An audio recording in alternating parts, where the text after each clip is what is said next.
La doua, c'est s'adresser à Allah pour lui formuler une requête. En invoquant Allah, on ne perd jamais rien. Au contraire, on ne fait que gagner.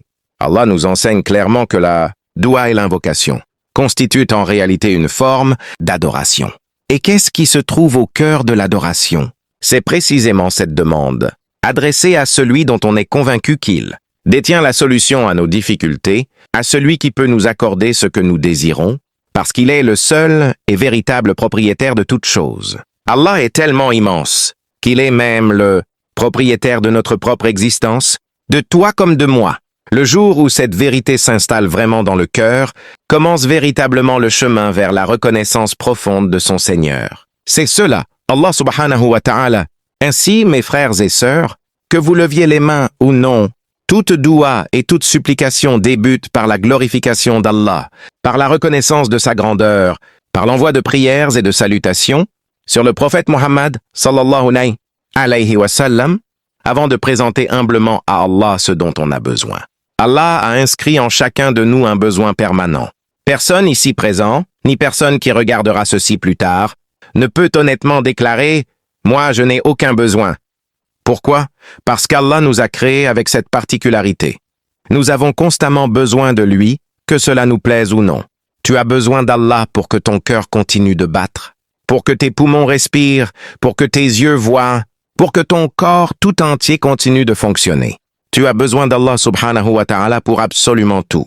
Et lorsque viendra le jour où tu vieilliras, où tu commenceras à t'inquiéter de ce qui arrivera, quand tes yeux se fermeront définitivement, quand ton cœur cessera de battre et que ton âme quittera ton corps, à cet instant tu auras désespérément besoin de la miséricorde d'Allah. En réalité, tu as besoin de sa miséricorde à chaque seconde de ta vie, et même après l'avoir quitté. Nous avons tous besoin d'Allah. Il a placé ce besoin au plus profond de nous précisément pour que nous revenions sans cesse vers lui en prière.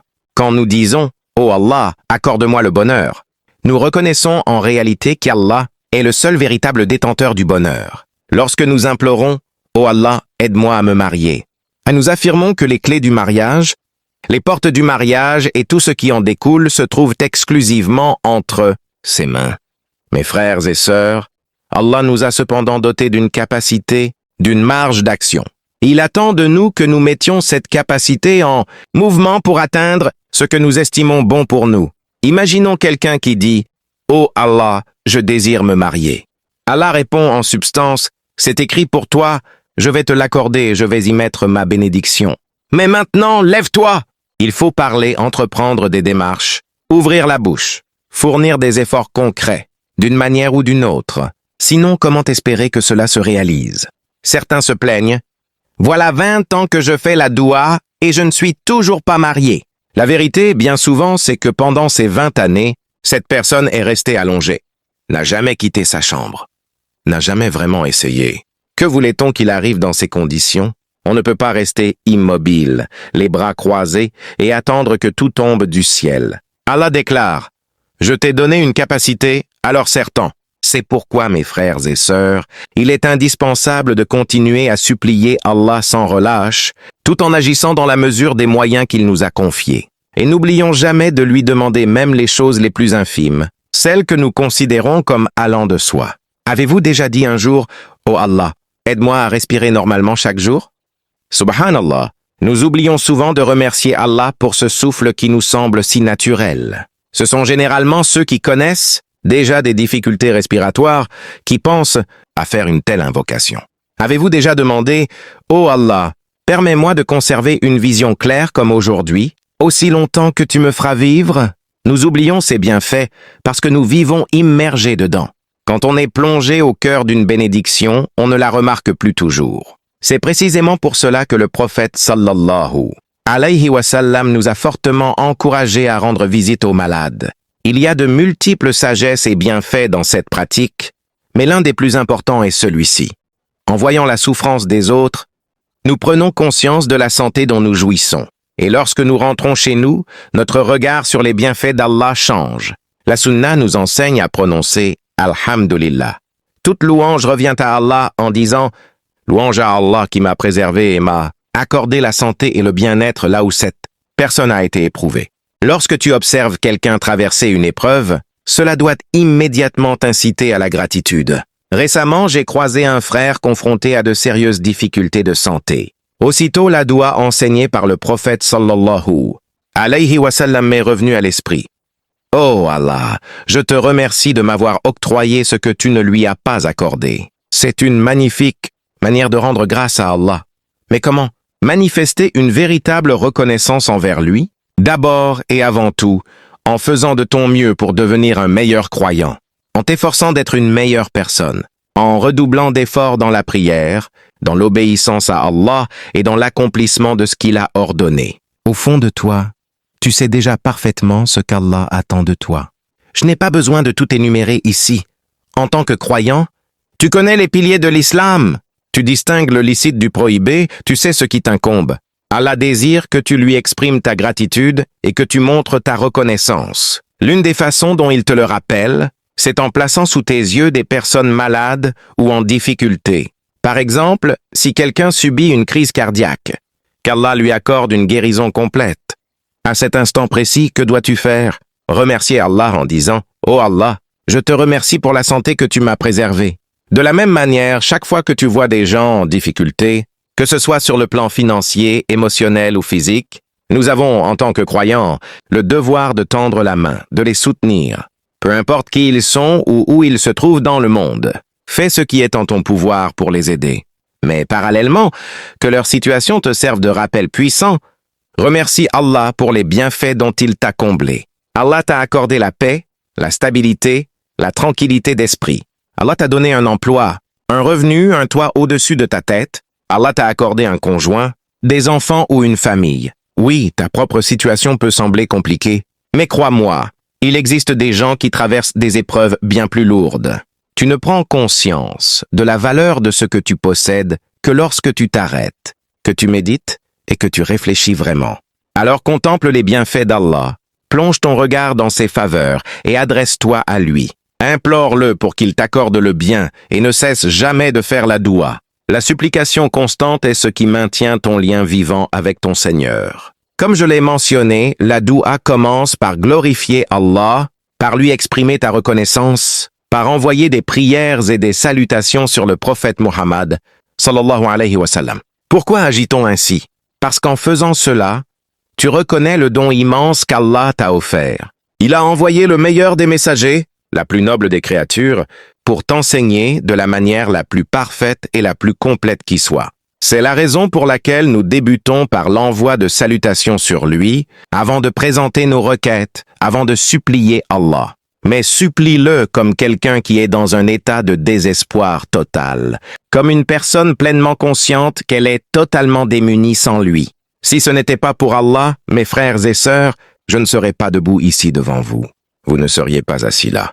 Personne ne pourrait accomplir la moindre chose sans la permission et la puissance d'Allah. Allah nous a confié une capacité d'action.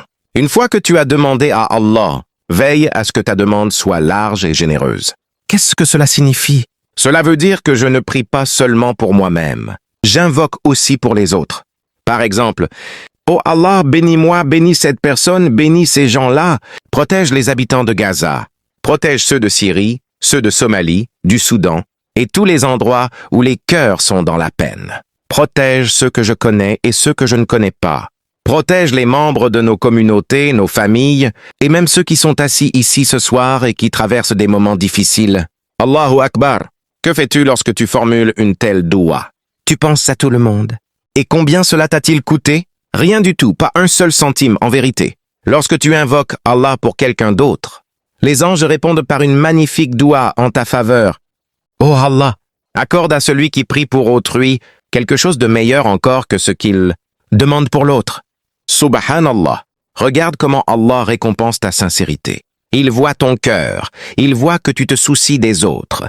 Et se préoccuper d'autrui est une chose d'une immense valeur aux yeux d'Allah. De la même façon, quand tu rencontres des gens en difficulté sur le plan financier, émotionnel ou physique, il est essentiel pour nous, croyants, de tendre la main, de les secourir, peu importe qui ils sont ou où ils se trouvent sur terre. Fais ce qui est en ton pouvoir pour les aider.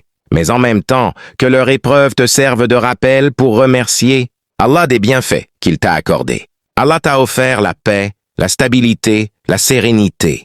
Allah t'a donné un travail, un revenu, un toit au-dessus de ta tête. Allah t'a accordé un conjoint, des enfants ou une famille. Oui, ta propre réalité peut être ardue, mais crois-moi, il y a des gens qui endurent des épreuves bien plus sévères. Tu ne mesures vraiment la valeur de ce que tu possèdes que lorsque tu t'arrêtes, que tu réfléchis profondément et que tu médites. Alors contemple les faveurs d'Allah, plonge-toi dans leur contemplation et adresse-toi à lui. Demande-lui le bien et ne cesse jamais de faire la doua. Invoque-le sans relâche, car la doua est ce qui préserve ton lien avec ton Seigneur. Comme je l'ai dit, la supplication commence par glorifier Allah, par lui exprimer ta gratitude, par envoyer des salutations et des prières sur le prophète Muhammad, sallallahu alayhi wa sallam. Pourquoi? Parce qu'en faisant cela, tu reconnais la grâce immense qu'Allah t'a faite. Il a envoyé le meilleur des messagers, la créature la plus parfaite, pour t'enseigner de la façon la plus belle et la plus complète possible. C'est pourquoi nous commençons par envoyer des salutations sur lui, avant de présenter nos requêtes, avant de supplier Allah. Mais supplie-le comme quelqu'un qui est désespéré, comme une personne qui sait pertinemment qu'elle est totalement impuissante, sans lui. Si ce n'était pas pour Allah, mes frères et sœurs, je ne serais pas debout ici devant vous. Vous ne seriez pas assis à cette place. Personne ne pourrait accomplir quoi que ce soit sans la volonté et la puissance d'Allah. Allah nous a toutefois dotés d'une capacité, d'une marge d'action personnelle. Lorsque tu adresses une demande à Allah, fais en sorte que ton invocation soit large et inclusive. Qu'entends-je par là? Je ne prie pas uniquement pour moi-même, j'invoque également pour les autres. Par exemple, « Oh Allah, bénis-moi, bénis cette personne, bénis ces gens. Protège les habitants de Gaza, protège ceux de Syrie, ceux de Somalie, du Soudan, et tous les lieux où les cœurs sont dans la souffrance. Protège ceux que je connais et ceux que je ne connais pas.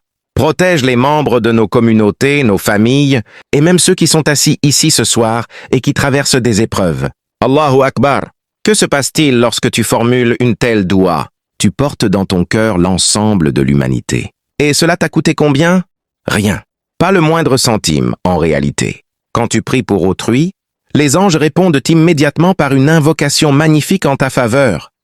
Oh Allah, accorde à celui qui prie, pour les autres quelque chose de bien, supérieur à ce qu'il demande pour eux. Subhanallah. Voyez comme Allah récompense ta pureté d'intention.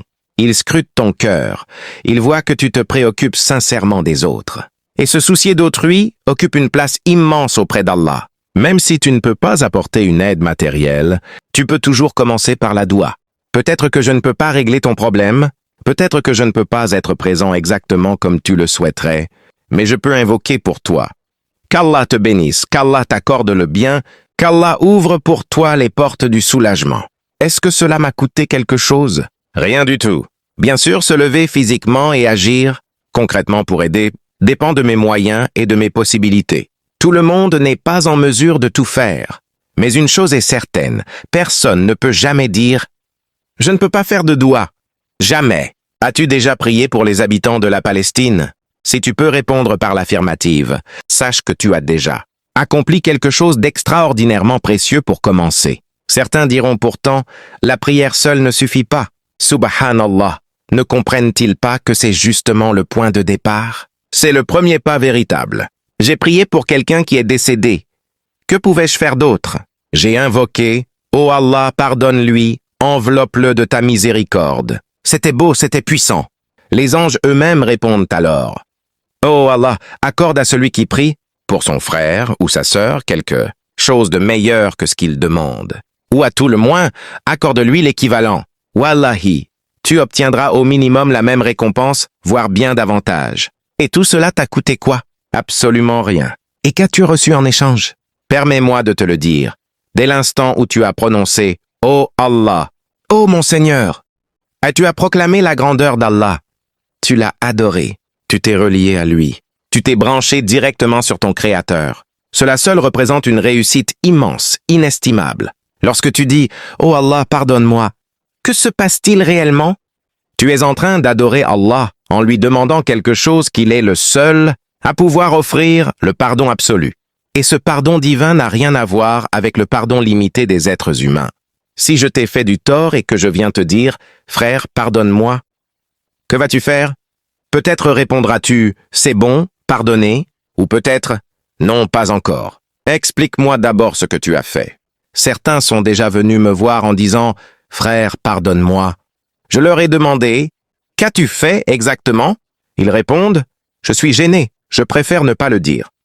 Eh bien, si tu veux vraiment mon pardon, il faut au moins que je sache. Alors ils avouent « j'ai publié quelque chose à ton sujet ».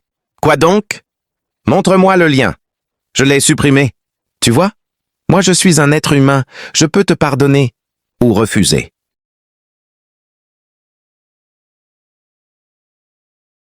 Le pardon humain reste toujours proportionnel à la faute commise envers moi. Mais quand tu te tournes vers Allah et que tu lui dis « Oh Allah, pardonne-moi », ce pardon n'a aucune limite.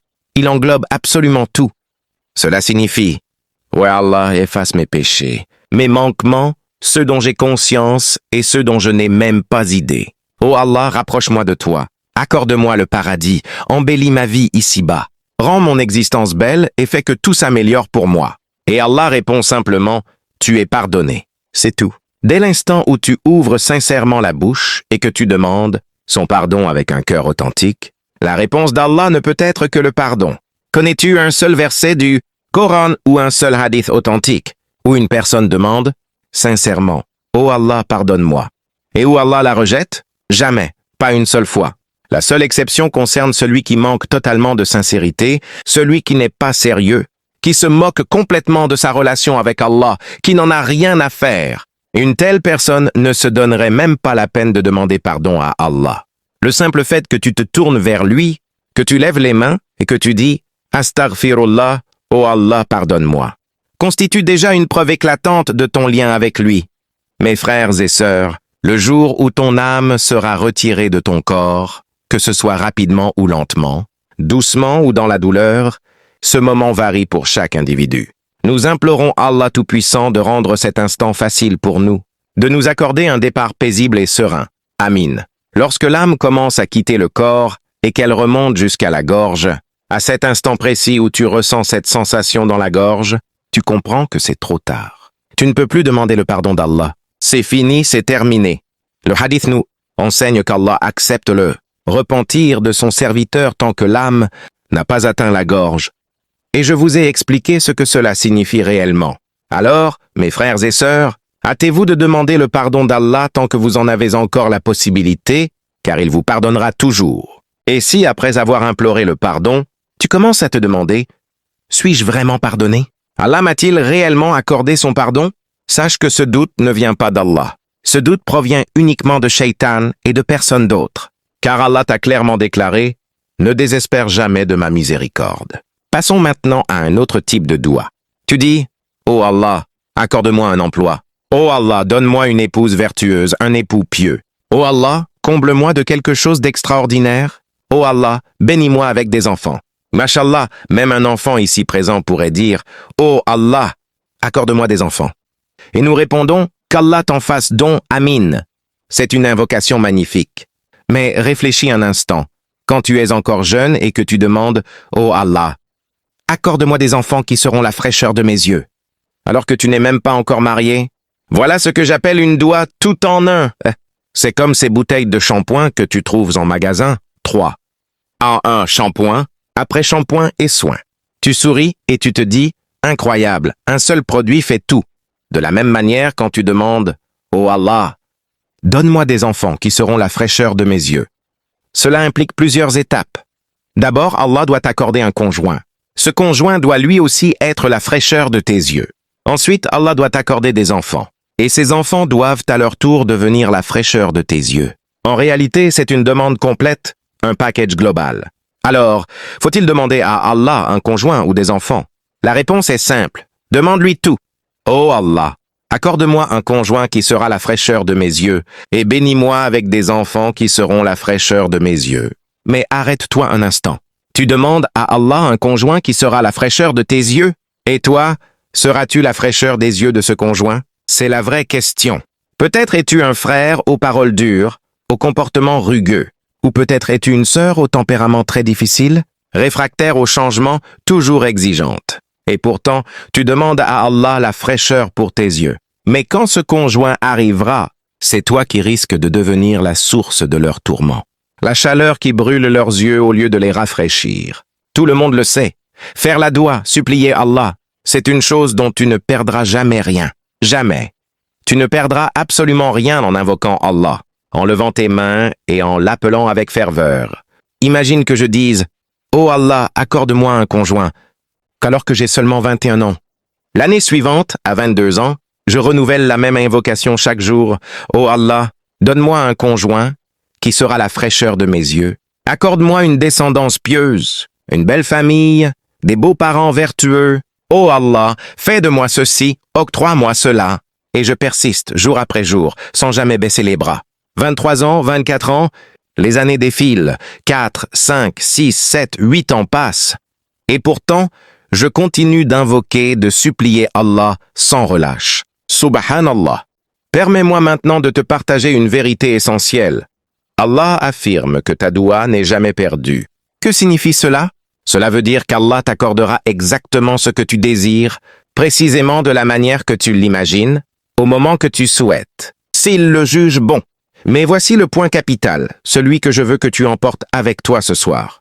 Si Allah sait que t'accorder exactement ce que tu demandes, comme tu le demandes, quand tu le demandes, avec qui tu le demandes, n'est pas bénéfique pour toi, alors il le retiendra.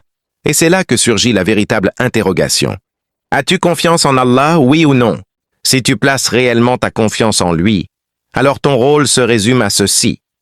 Continue de lui demander et demande sans cesse. C'est tout. Ne t'inquiète pas de la réponse. Crois de tout ton cœur que ce qui t'arrive, ou ce qui tarde à arriver, est toujours ce qu'il y a de meilleur pour toi. Peut-être qu'il a différé cela de 5 ans, peut-être de 10 ans. Te voilà maintenant à 35, 38, voire 40 ans, et rien ne s'est encore concrétisé. Je parle ici du mariage, d'un emploi ou de n'importe quelle chose importante que tu réclames inlassablement sans voir de résultat. Mes frères et sœurs, parfois la raison est simple. Allah ne veut pas que tu t'éloignes de lui, que tu te laisses distraire ou que tu dérives. Au contraire, il désire te garder près de lui. Il veut que tu remarques et que tu apprécies les autres bienfaits qu'il t'a déjà offerts. Juste parce qu'il t'a privé de cette unique chose pour le moment, regarde autour de toi.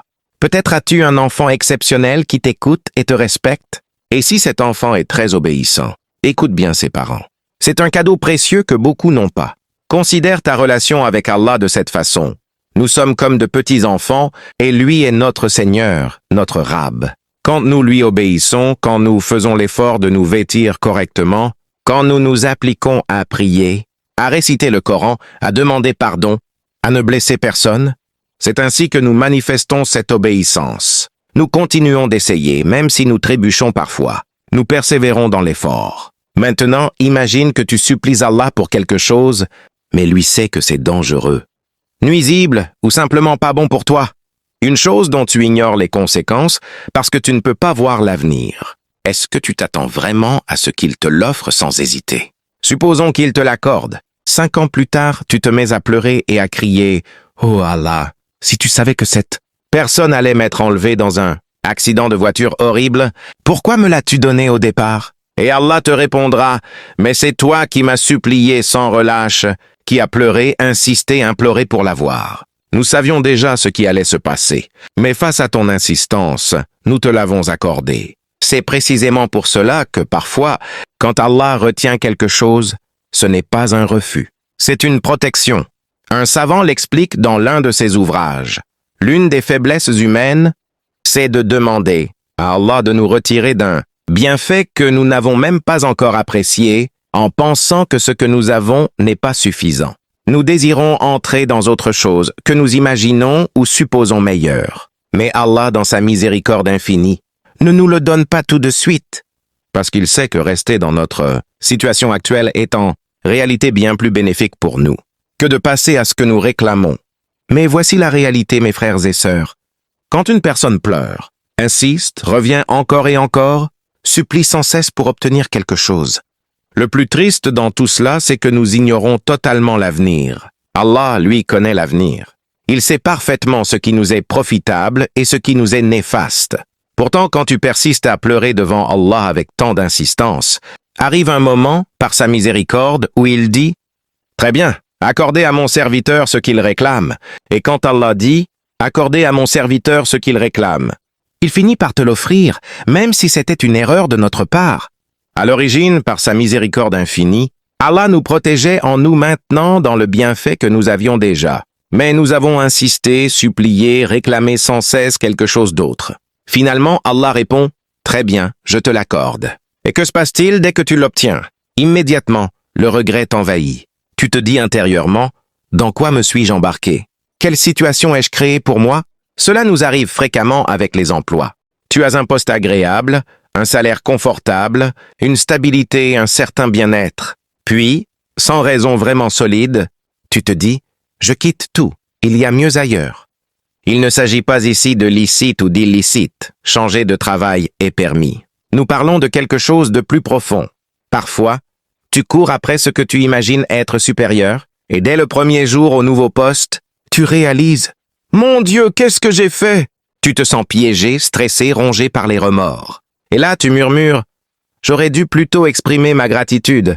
J'aurais dû remercier Allah pour ce que j'avais au lieu d'en arriver là. » C'est exactement pour cela, mes frères et sœurs, que nous répétons « Fais confiance à Allah. Il est parfaitement capable de t'accorder précisément ce que tu désires, exactement comme tu le veux, au moment où tu le veux, de la manière que tu imagines, et cela instantanément.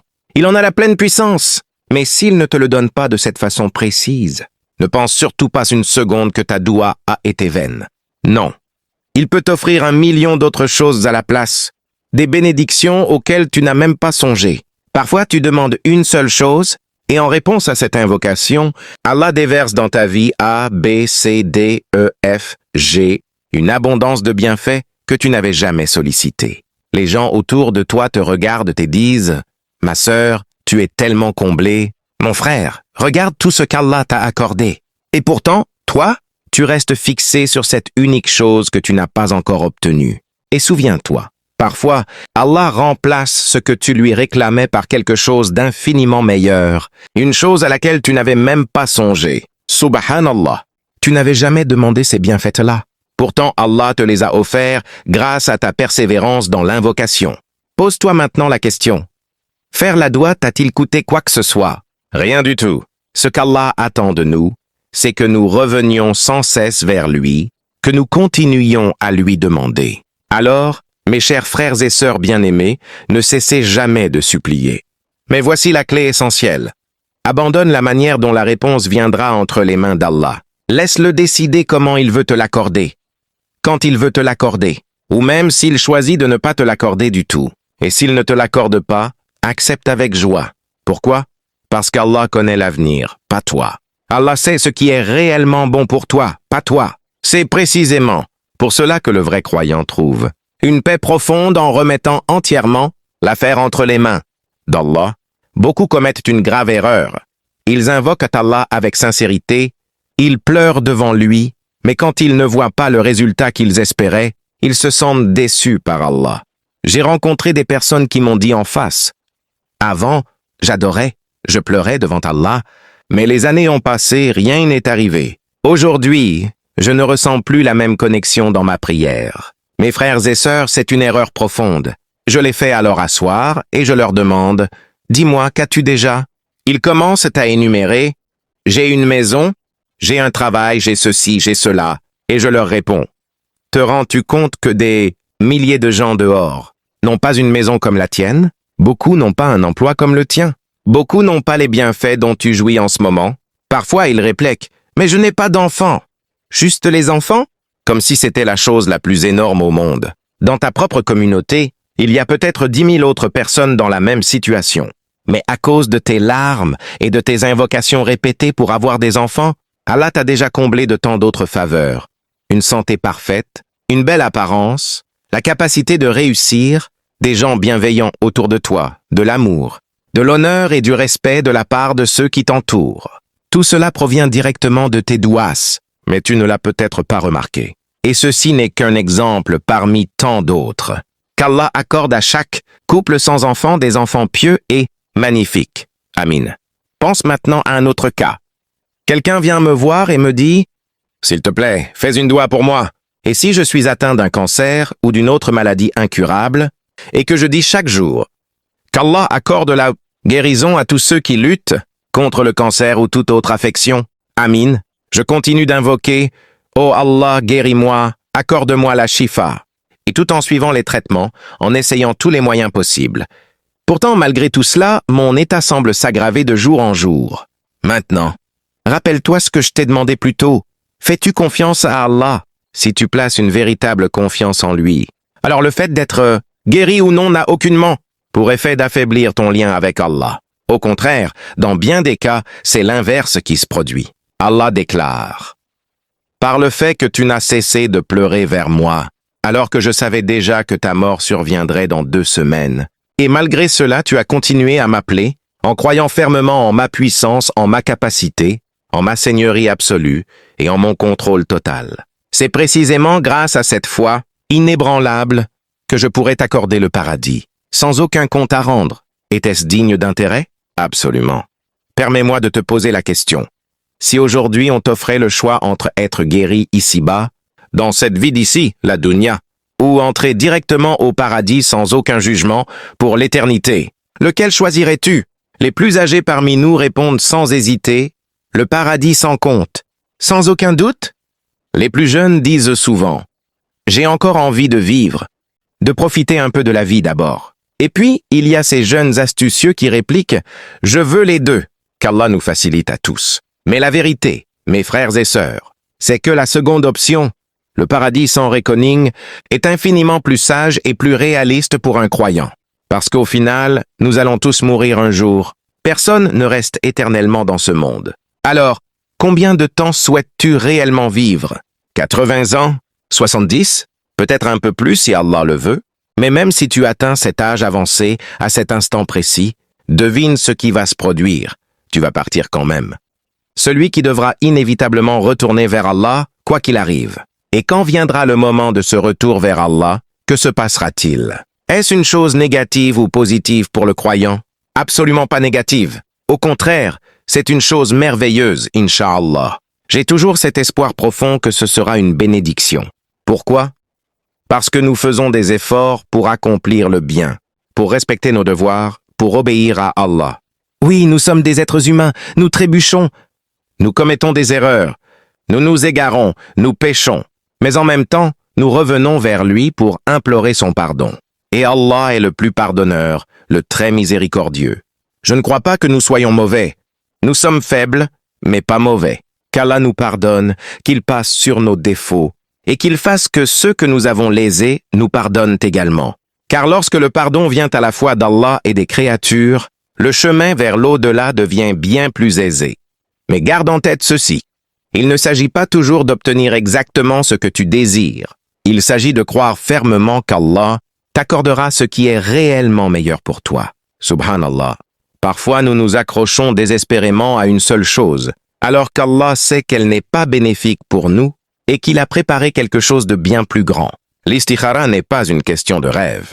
C'est Allah qui guide ton cœur, qui ouvre des portes et facilite les choses, ou qui les ferme si elles ne sont pas bonnes pour toi. Oh Allah! Maintenant, permets-moi de te partager quelque chose de très intéressant.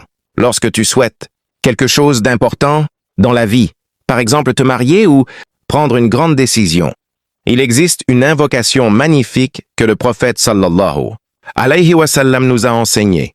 Sais-tu comment elle s'appelle? C'est la salat al-istikhara, la prière pour demander la guidance d'Allah dans une affaire. Mais voici le problème. Beaucoup de gens récitent cette invocation sans même en comprendre le sens. Ils la considèrent comme une sorte de formule magique. Certains viennent me dire « J'ai fait l'istikhara et j'ai vu un rêve où le feu était vert. » Cher, qu'est-ce que ça veut dire? Subhanallah, j'ai entendu des histoires comme celle-ci. D'autres racontent « J'ai tout vu en rouge. » Est-ce que ça signifie non? Mes frères et sœurs, ce n'est pas du tout ce que dit l'invocation. Le cœur de l'istikhara n'est absolument pas là. Retourne à la signification même de cette invocation. Tu y dis à Allah, « Oh Allah, si cette affaire que je désire est bénéfique pour ma religion, pour ma vie ici-bas, pour mon avenir et pour mon lien spirituel avec toi, alors facilite-la moi, bénis-la pour moi et fais qu'elle se réalise. Mais si elle ne m'est pas profitable, Alors éloigne-la de moi, éloigne-moi d'elle, et rends-moi satisfait de ce que tu as décrété pour moi. Voilà le sens véritable. Nulle part dans cette doua, il n'est question de « Oh Allah, si c'est bon, fais-moi voir du vert dans un rêve. Oh Allah, si c'est mauvais, montre-moi du rouge. Oh Allah, fais briller la lune plus fort si c'est mon destin. » Rien de tout cela. Pas du tout. Ce matin même, quelqu'un m'a posé cette question. « Cher, et si après l'istikhara je fais un cauchemar ?» Écoute bien, un mauvais rêve ne signifie pas forcément quelque chose au sujet de ton istikhara. Les cauchemars peuvent survenir pour une multitude de raisons. Peut-être à cause de ce que tu as mangé le soir, ou au contraire parce que tu n'as rien avalé.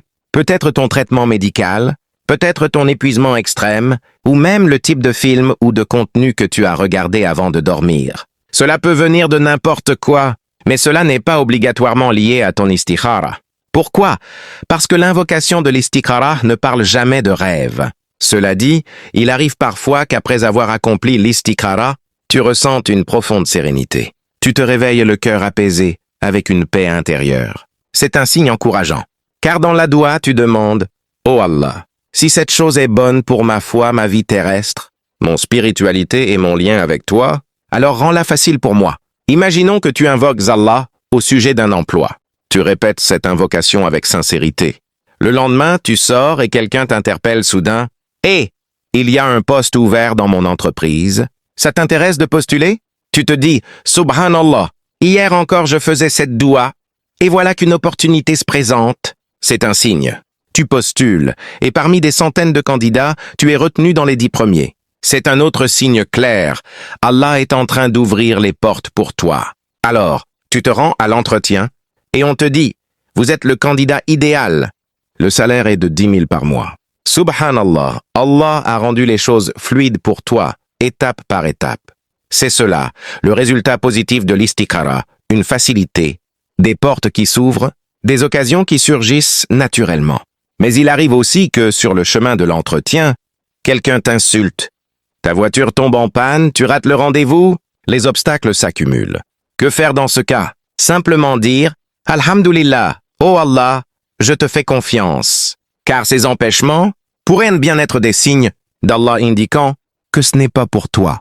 Laisse tomber. C'est pour cela que dans l'istikhara, nous disons « Oh Allah, éloigne cela de moi. » Et éloigne-moi de cela.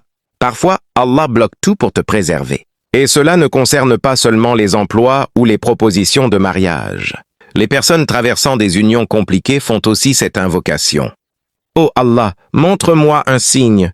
Dois-je persévérer dans ce mariage? Ou le quitter? » Ces choix sont durs, selon ce que l'autre conjoint a fait.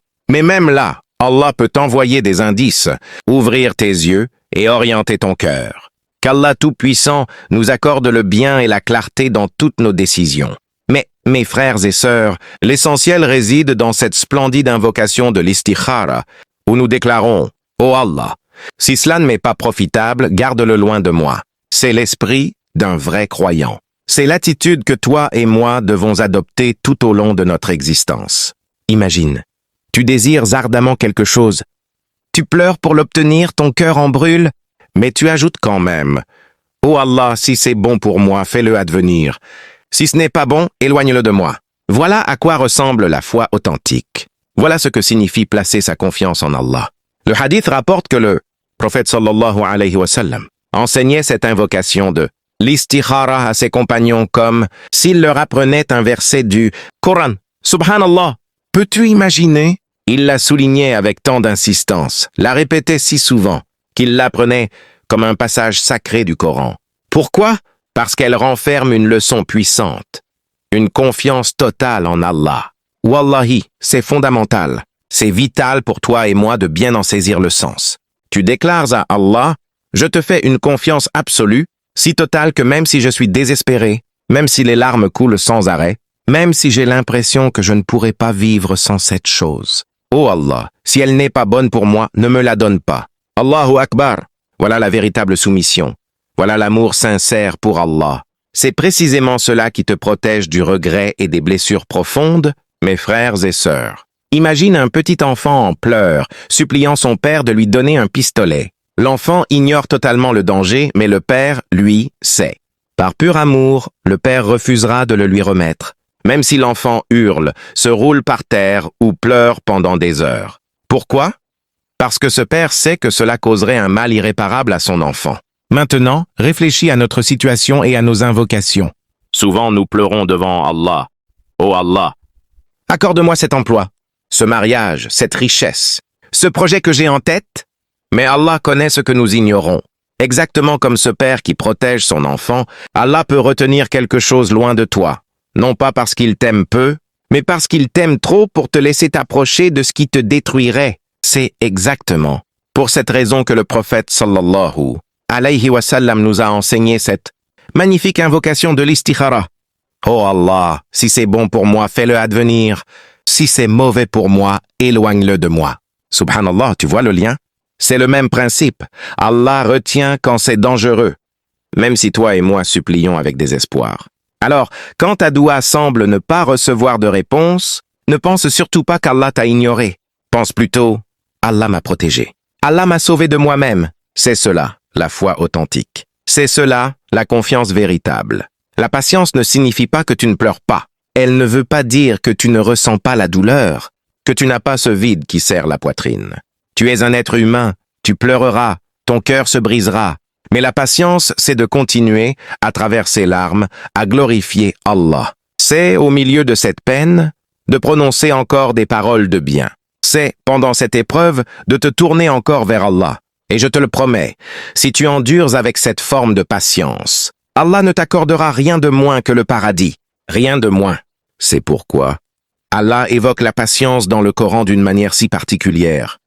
Ceux qui patientent, leur récompense sera donnée sans mesure, une récompense illimitée, sans aucune restriction. Pourquoi? Parce que tu as traversé une épreuve, et c'est une épreuve que seul Allah connaissait à l'avance, et tu l'as traversée avec une foi inébranlable en lui. Oui, tu as perdu un être cher. Oui, tu as versé des larmes. Oui, tu t'es senti brisé intérieurement, mais tu as tenu bon pour Allah. Et l'une des plus grandes consolations qu'Allah t'offre dans ces moments, c'est cette promesse. Je vous réunirai tous à nouveau au paradis. Qu'Allah Tout-Puissant nous accorde cette patience, nous donne la force au cœur des épreuves et nous permette de retrouver nos proches bien-aimés au paradis. Ce soir, mes chers frères et sœurs tant aimés, le message central de mon discours est limpide et simple. Faites la doua. Continuez sans relâche à faire la doua. Ne cessez jamais de demander à Allah quoi que ce soit pour n'importe quelle chose. Pourquoi? Parce que cela n'est jamais vain. Jamais. Quand tu adresses une requête à Allah, même s'il a déjà décrété que tu n'obtiendras pas précisément cette chose-là, Wallahi, il déverse dans ta vie 1000 autres bienfaits en retour direct de cette invocation. Ne sous-estimez donc jamais le pouvoir de la doua. Comme je l'ai dit plus tôt, et c'est la 3e fois que je reprends cet exemple, imagine un enfant très obéissant qui vient te supplier pour un pistolet ou un couteau. Vas-tu le lui donner? Jamais. Parce que toi, tu sais que c'est dangereux, alors que lui l'ignore complètement. Alors, que fais-tu à la place? Tu lui offres quelque chose de meilleur et de plus sûr. Un bonbon, une barbe à papa, une balade en voiture d'attraction, ou même un petit voyage. Bien sûr, cela dépend de ton degré de vigilance sur la santé, mais l'idée est claire. Tu lui donnes du bien, quelque chose de bénéfique et sans risque. Écoutez-moi bien maintenant. Allah sait infiniment mieux que toi et moi ce qui se cache derrière nos demandes. Souvent, avec notre compréhension limitée, nous posons les yeux sur une chose et nous nous disons « Il me la faut absolument. Je ne peux pas vivre sans elle dans ma vie. » Tu te dis « Je ne peux pas vivre sans cela. » Mais Allah, lui, discerne parfaitement le danger qui s'y cache. Il sait ce qui est réellement bénéfique et ce qui ne l'est pas. Alors, continue de lui demander. Il n'y a aucun mal à formuler ta requête. Mais ensuite, remets-toi entièrement à sa sagesse pour la réponse. S'il ne t'accorde pas exactement ce que tu désirais, c'est parce qu'il a déjà préparé pour toi quelque chose de bien supérieur. Rien ne tournera mal lorsque tu places ta confiance en lui. Un jour viendra où tu regarderas en arrière et diras avec le cœur rempli « Alhamdulillah, je suis la personne la plus heureuse et la plus apaisée. Allah a choisi pour moi ce qui était le meilleur. » C'est pourquoi je me le répète sans cesse et je vous le rappelle aussi. Aimez-vous tel qu'Allah vous a créé. Votre parcours est unique. Depuis l'époque d'Adam alayhi salam jusqu'au dernier être humain qui foulera cette terre, personne n'empruntera exactement le même chemin que toi. Jamais. Chaque voyage est singulier, chaque destinée porte ses propres nuances particulières. Ta vie n'est pas une copie conforme de celle de quiconque. Il y a quelque chose de spécial, d'unique, dans le sentier qui t'est tracé. Qu'Allah vous bénisse tous. Qu'il nous accorde le bien en abondance. Et pour conclure, imaginez ceci. Laissez derrière soi un héritage qui illumine des vies pendant des générations entières. Un legs qui continue d'inspirer, d'éduquer et d'élever les cœurs pour la cause d'Allah. Votre soutien, vos invocations, vos contributions, tout cela fait partie de la construction d'un héritage de foi solide. Ensemble, nous pouvons veiller à ce que ces efforts ne s'arrêtent pas à nous, mais continuent de porter leur fruit bien après notre départ. Abonne-toi à Maison du Savoir Islamique et que Allah nous facilite le quotidien. Amina.